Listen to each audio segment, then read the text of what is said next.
Hello, so welcome to this edition of the Native News Update on this Thursday, February 11th. I'm your host for today's program, Paul DeMain. Many of the stories read here can also be found at our website at IndianCountryNews.com. Here are the news stories for the day from the Associated Press and other Native news sources. A casino in northwestern Arizona is closing its doors at the end of February. The Crossing Casino in Fort Mojave has 205 gaming machines and employs 29 workers. The Fort Mojave tribe owns and operates this casino and will close it at 12 a.m. on March 1st. Tribal Council Chairman Timothy Williams said the crossing was not accomplishing its purpose of generating tribal government revenues for the provision of services to the tribe's membership and community. Tribal officials says they plan to find the crossing's workforce other positions within the tribe. The tribe owns the AV Casino south of Laughlin, Nevada, and the Spirit Mountain Casino north of Needles, California as well. The Fond Du Lac Band of Chippewa apparently will be able to repurchase some of their own land within their northeastern Minnesota reservation. St. Louis County Commissioners on February 9th dropped their opposition to selling county forest land to the band. Commissioners voted 7-0 to sell 2 parcels of tax-forfeited land. The Duluth News-Tribune reports final approval is expected during the first part of March. A year ago, the board ordered its land commission not to sell county forest land to the band. Opponents of the land sales contended placing land in Indian trusts would reduce the county's taxable land base. Fond du Lac supporters said the band should have the right to rebuild its reservation. It's unclear if the county board will reverse its stance against tribal trust status for land purchased from private landowners as well. And in our continuing discussion about health care and Indian health care, here is Mark Trahant, Shoshone Bannock, and a Kaiser Fellow who finds himself in Alaska this week, looking at the way Native Alaskans have responded to the challenge of rural and urban health care needs there. Mark, you're up in Alaska, and you're continuing on your project to focus on healthcare issues in this country. What can you tell me about healthcare in the Alaskan Native community there? Well, in Alaska, they really have taken the idea of 93-638 and self-determination to its fullest extent. The entire state is a 638 contract. There are no IHS facilities here. 10 years ago, they took over the Alaska Native Medical Center, and by all accounts, it's just spectacular. It's really divided into half. There are 2 separate functions. One is a Alaska Tribal Consortium, and they run the hospital part of it. But the one that's just fascinating is the South Central Foundation that runs the outpatient care.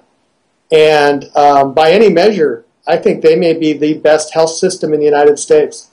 The South Central Foundation. Tell me a little bit about how that works. That doesn't sound tribal specific or tribal government run.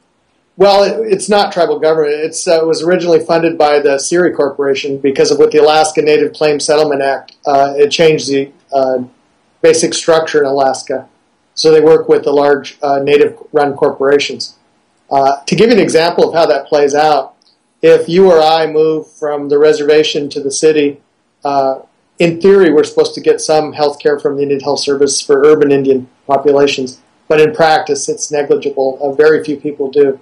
In Alaska, however, if you move from a rural village by Fairbanks into Anchorage for a job, you are still 100% covered by the system. And you go into the Alaska Native Medical Center as a full eligible patient.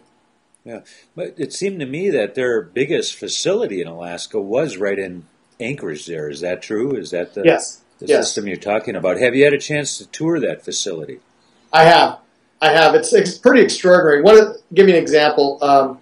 They heard, and it's not an unfamiliar complaint in Indian country, when they took it over, that waiting just drove people crazy, that they would go into the clinic and wait and wait and wait. And that's true almost everywhere.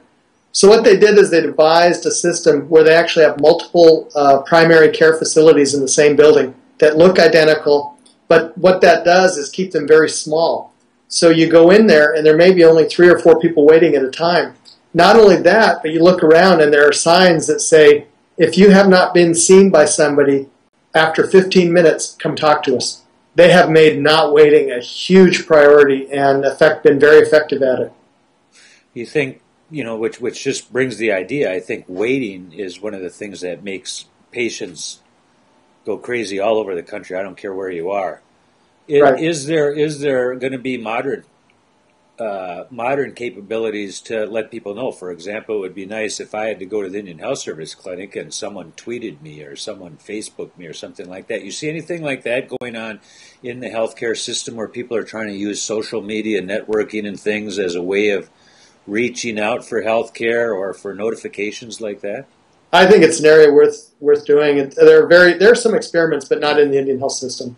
What they do, though, that's kind of interesting along those lines, is at the Alaska Native Medical Center waiting rooms, they have computer terminals, and people can be looking up their own healthcare information as they're waiting and getting more education before they go in.